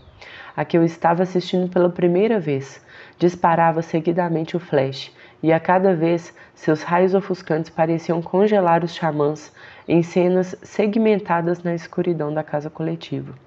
Pouco depois, Davi Copenaua, que tinha se aproximado de mim sem alarde, me fez tomar consciência da agressividade e inconveniência de meu frenesi de registro com algumas frases definitivas. A gente do rio Tootobe tinha sido convidada a uma festa reahu pelos Waka Tauteri e estava instalada na casa deles. Faziam dançar juntos os seus espíritos Shapiri. Nesse momento eu ouvi e pensei: por que ele não para de tirar fotos com todos esses clarões? Não é nada bom. Então cheguei perto de você pela primeira vez e disse: pare de pegar a imagem desses homens que estão virando espíritos. Os Shapiri deles estão aqui, ainda que nem você, nem eu possamos vê-los. Você vai emaranhar seus caminhos e eles vão se perder. Assim foi. Eu ainda era jovem naquele tempo, mas já trazia os espíritos no pensamento. Por isso eu quis proteger os xamãs falando com você daquele jeito. O choque inesperado dessa intervenção desfez na mesma hora em mim os preconceitos que até então turvavam nosso encontro. Davi Copenaua, intérprete da FUNAI, índio pretensamente aculturado, a mostrar-se tão atento ao trabalho dos xamãs, me relegava jovem etnólogo aprendiz, supostamente defensor da autenticidade cultural ameríndia, o lugar de mero turista desrespeitoso. A demolição brutal de meus estereótipos dissolveu minha soberba etnográfica e me permitiu perceber, pela primeira vez, o esforço inédito do meu interlocutor para produzir um pensamento que articulasse os dois mundos entre os quais ele transitava sem cessar. Diante de minha reação de constrangimento e de meu interesse por suas palavras, ele então começou a expor para o meu governo alguns rudimentos de saber xamânico. A aula improvisada em português, apesar de breve, bastou para que eu vislumbrasse um universo de enorme riqueza e complexidade intelectual que minhas competências linguísticas em Yanomami só me permitiriam começar a abordar anos mais tarde. Depois disso, cruzei com Davi Copenaua em campo várias vezes ao longo da Perimetral Norte, em 1978 e 1979, e em sua região natal em Tootobe, onde passei 6 meses em 1981. Minhas prevenções em relação a ele tinham se desfeito e eu passei, ao contrário, a me empenhar em conquistar sua amizade e confiança. Ele, por sua vez, embora tivesse começado a falar comigo com mais liberdade, mantinha ainda alguma reserva. Seu retraimento foi diminuindo aos poucos no início da década de 1980, primeiro por influência de vários Yanomami com quem eu mantinha relações de amizade desde 1975, mas também porque ele estava cada vez mais intrigado com o trabalho político da CCPY em prol do reconhecimento legal do território Yanomami, Foi assim que, em 1983, durante uma estadia em Boa Vista, ele finalmente resolveu superar com ousadia a conversa xenófoba dos militares da FUNAI e tomou a iniciativa de visitar a sede da ONG na capital de Roraima, no capítulo 14.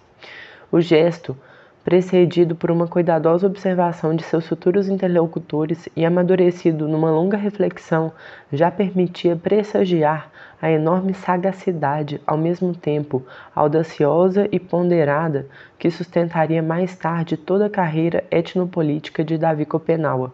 Ele tinha então 27 anos e era pai de um primeiro filho nascido no ano anterior. Acabara de começar a iniciação xamânica que seu sogro tinha decidido dispensar a ele. Capítulo 5. Diante do interesse que demonstrou pelas atividades da CCPY, a ONG apoiou, em julho de 1983, sua participação numa assembleia da primeira organização indígena do Brasil, a União das Nações Indígenas, UNE, fundada alguns anos antes. Capítulo 17. Seguiram-se várias reuniões do mesmo tipo. A Associação de Davi Copenaua, a campanha da CCPY pela demarcação e homologação das terras Yanomami foi se consolidando, para desembocar numa série de viagens internacionais importantes. A partir de 1989, capítulos 18 e 20, a CCPY era então coordenada por Cláudia Andujar, a partir de São Paulo, epicentro da mobilização pró-indígena na época. As atividades dessa ONG, que criamos em 1978, tinham se intensificado ao longo da década de 1980, tanto no plano da defesa legal dos direitos territoriais Yanomami, como no da denúncia das dramáticas consequências sanitárias da corrida do ouro que devastava a região, capítulos 15 e 16. No entanto, para além de minha participação na política da CCPY que o apoiava, foi sobretudo a partir de nossa convivência e trabalhos conjuntos na terra Yanomami que minha amizade por Davi Copenaua se aprofundou nessa época. Entre 1985 e 1987, passei a hospedar-me regularmente na casa coletiva de seu sogro, perto do posto da FUNAI de Demini, pelo qual Davi Copenaua tinha assumido a responsabilidade a partir de 1984, capítulo 14. Essa comunidade, o Atoriqui, congregava os sobreviventes do mais isolado dos grupos do alto do rio Catrimani, que eu tinha encontrado durante meu primeiro campo, em 1975 e 1976. Seus moradores me conheciam bem e até hoje tenho lá meus amigos Yanomami mais próximos. Mas além dessas estadias regulares em Matoriqui no final da década de 1980, junto com Davi Copenaua, seus parentes e afins, creio que duas situações de engajamento conjunto particularmente intensas reforçaram nossos laços de modo decisivo no início da década de 90. A primeira foi nossa estreita colaboração na implementação de um programa de assistência sanitária da CCPY em sua região natal do Rio Tootobe, a partir de novembro de 90.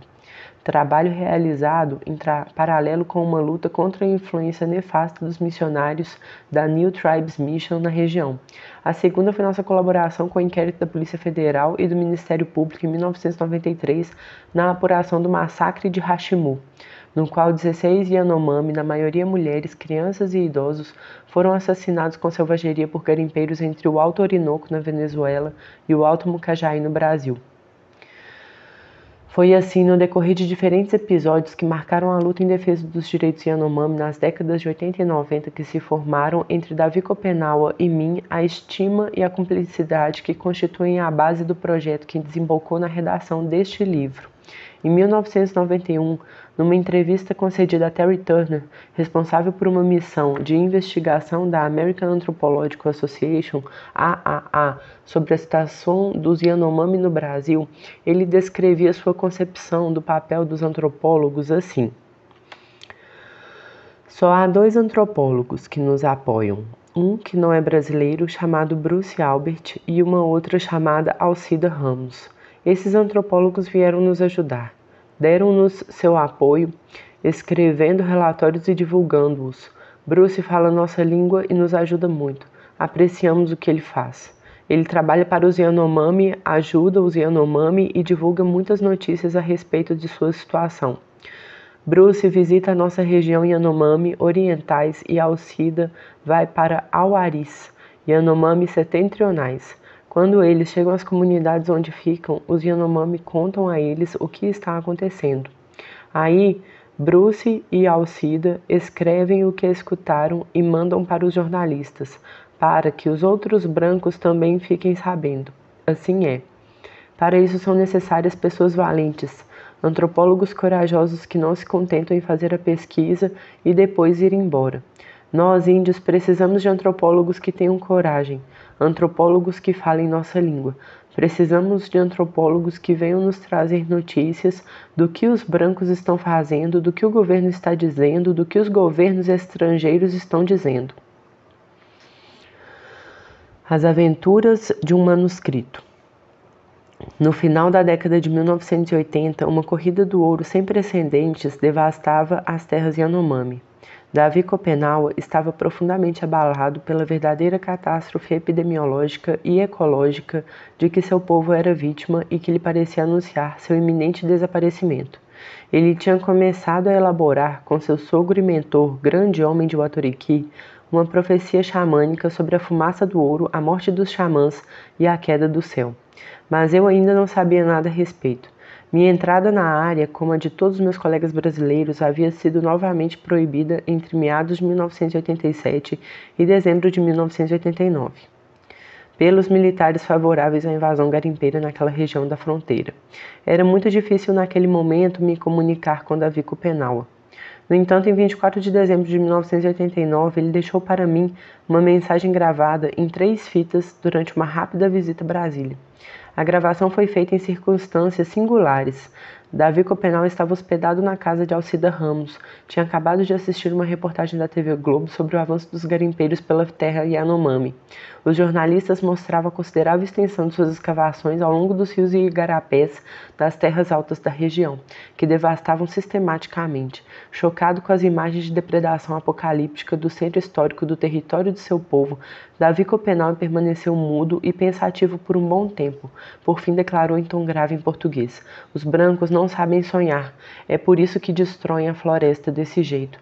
Alcida Ramos, a quem devo esse relato, sob o impacto da afirmação enigmática, propôs a ele que gravasse para mim, em Yanomami, suas reflexões acerca do que acabara de ver.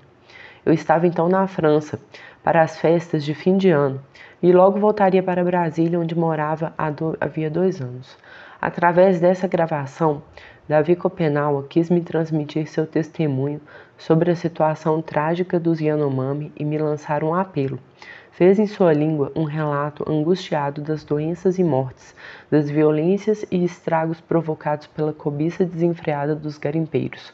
O relato era entrecortado por reflexões xamânicas tiradas das sessões realizadas com seu sogro em Uatoriqui. No final, pedia que eu ajudasse a divulgar suas palavras e lhe desse apoio para implantar com urgência um programa de saúde em sua terra. A gravação dessa mensagem me parece ser, retrospectivamente, o evento fundador que selou entre nós o pacto político e literário que deu origem a esse livro. A partir de janeiro de 1990, comecei a acompanhar equipes da ONG francesa, médicos do mundo no Alto Rio Mucajaí, depois, mais para o final do ano, na região do Rio Tootobe, equipes de saúde da CCPY, dessa vez ao lado de Davi Copenaua. Em fevereiro, tínhamos começado a trabalhar em Brasília, ao longo de 4 horas de conversas, os temas de sua mensagem do Natal de 1989. No começo de março, fizemos juntos em São Paulo uma entrevista em Yanomami filmada que condensava esses temas de modo a poder garantir-lhes uma maior divulgação. O texto da entrevista foi traduzido para o português e amplamente difundido no Brasil pelo Movimento Civil Ação pela Cidadania, APC, mobilizado na ocasião em defesa dos Yanomami. Traduzido para o francês, foi mais tarde comentado com eloquência por Claude Lévi-Strauss no prefácio do número especial da revista Etnis, dedicado ao 5º centenário da conquista. Seus principais assuntos foram igualmente retomados em inglês na entrevista que Davi Kopenawa deu ao representante da Comissão de Investigação, da AAA, publicada na revista cultural Survival Quarterly. O impacto da divulgação desses primeiros ensaios políticos xamânicos a 4 mãos fez com que ambos nos dessemos conta do potencial dessa colaboração discursiva em prol da causa Yanomami. Acarretou também uma profunda modificação na natureza de nossos diálogos etnográficos ocasionais, já que Davi Kopenawa então me pediu para ir além de meus trabalhos de pesquisa costumeiros e ajudá-lo a transformar suas palavras em um livro. No decorrer de 1991, as bases de nossa colaboração já tinham sido acordadas e ele fez questão de torná-la pública em entrevista que deu ao representante da AAA em Boa Vista. Estou trabalhando com Bruce Albert para ele escrever O Saber dos Xamãs Recebem de Omama e fazer dele um livro para que todo mundo possa conhecê-lo. Seguiram-se numerosas sessões de gravação, de conversas em meio à corrida de obstáculos políticos do início da década de 90, nos mais variados ambientes entre escritórios de ONGs e acampamentos na floresta, casas Yanomami e corredores de ministérios, Boa Vista, Totobi, Brasília e Uatoriqui.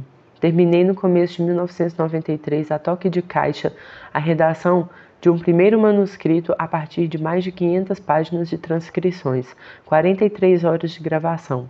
Publiquei um primeiro comentário a respeito desse trabalho inicial num número especial da revista Le Homme, dedicado à Amazônia.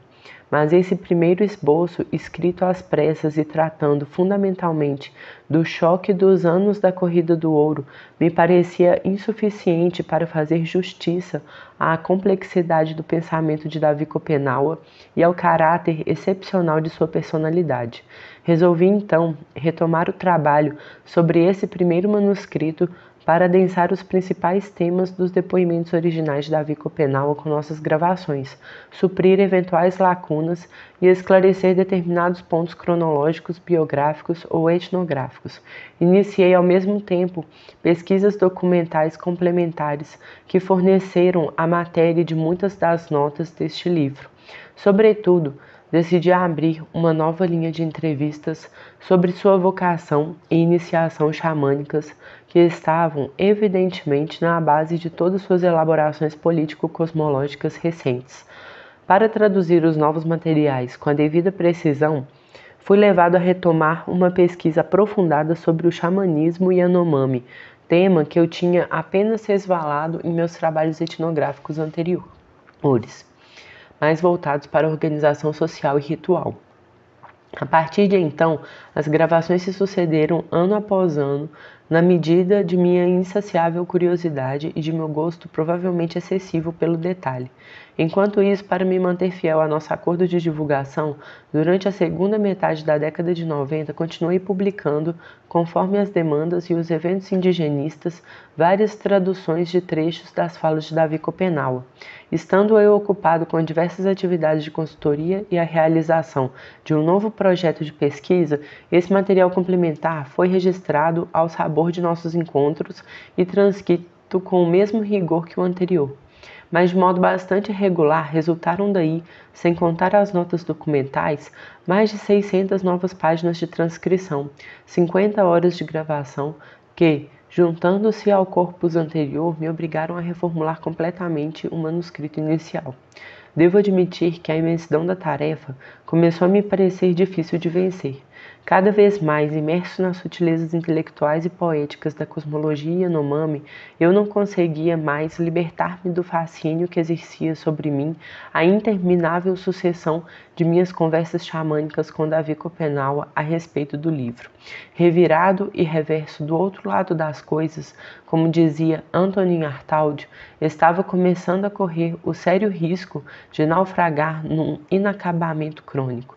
Meu interlocutor e cúmplice suportou, ao longo de todos esses anos, com paciência heróica, confiança inabalável e generosidade fora do comum, todas as minhas dúvidas e perambulações pelos arcanos do manuscrito que parecia condenado a nunca chegar ao fim. A cada encontro nosso, ele apenas pedia gentilmente informações sobre o andamento de meu trabalho. Ele me havia dito várias vezes que tentar conter em desenhos de escrita a infinita multiplicidade dos espíritos e a força de suas palavras, ainda que fossem poucas as que ele mesmo conhecia, insistia com modéstia. Era uma aposta arriscada. Devia estar, de certa maneira, reconhecido por eu ter aceitado fazer com ele aquele estranho experimento intelectual entre nossos mundos. Assim, com um sorriso gentilmente irônico, por vezes apenas recomendava, como que para dar a medida de sua indulgência, que eu tentasse não morrer antes de ter concluído meu trabalho.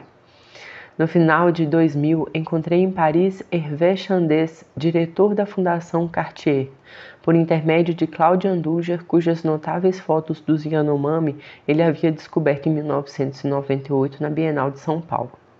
Pouco depois viajamos juntos para a terra Yanomami por ocasião de uma grande assembleia na aldeia de Davi Copenaua. De nossas conversas surgiu o desafio de organizar uma série de encontros entre xamãs, artistas contemporâneos de diversas nacionalidades. Esses cruzamentos experimental de perspectivas procurava, em prol da casa Yanomami, tirar partido da célebre caracterização Levi-Straussiana na arte como último refúgio do pensamento selvagem em nossa sociedade.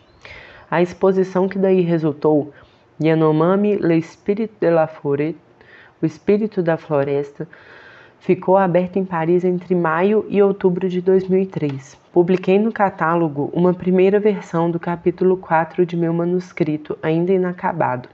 Durante a preparação dessa exposição, Hervé Chandès deu todo o seu incentivo para a finalização do livro, de que falamos várias vezes, e sua generosidade foi além, já que ele teve o gesto de me apresentar em setembro de 2003 ao diretor da ilustre coleção Terre Humaine, depois de ter-lhe enviado 2 capítulos de meu texto. O encontro inesperado com Jean Maullary na Normandia, em casa de Rie, terra de Madame Bovary, entre trenós de cães e a lembrança do enigma xamânico do sítio arqueológico siberiano da Allée des Baleines, foi decisivo de repente às voltas com um texto que tinha se tornado profuso e inextricável, estava diante de um personagem fora do comum, com 30 anos a mais que eu, que minha leitura febril das obras publicadas na coleção Terre Humaine aureolava de um prestígio quase mítico. Pareceu-me providencial que ele mostrasse tanto interesse por meu manuscrito, e o encontro foi salutar. Retomei em seguida meu trabalho de escrita com dedicação, já impressionado com a impetuosidade aristocrática daquele homem de ciências, letras e aventuras. Fui descobrindo também, em nossas conversas subsequentes em Paris e Dieppe, uma personalidade calorosa e visionária, intimamente transformada pela metafísica dos Inuit e profundamente engajada ao lado deles havia mais de meio século. A solidão do trabalho de campo, a amizade dos xamãs e um certo gosto pela rebeldia instauraram entre nós uma cumplicidade que, para mim, assumiu a forma de uma verdadeira maiêutica. Assim, foi graças aos conselhos entusiastas de Jean Maullary e à sua profunda sagacidade que consegui encontrar o centro de gravidade narrativo de minhas conversas com Davi Copenaua. Sutil intermediário entre mundos e saberes, ele acabou conseguindo guiar minha aventura da escrita xamânica a bom porto. Meu texto labiríntico pôde, assim, finalmente encontrar uma forma e uma arquitetura que me satisfazem, se não como texto definitivo, ao menos como uma versão aceitável, como escreveu Jorge Luiz Borges. O conceito de texto definitivo só pode decorrer de religião ou de cansaço.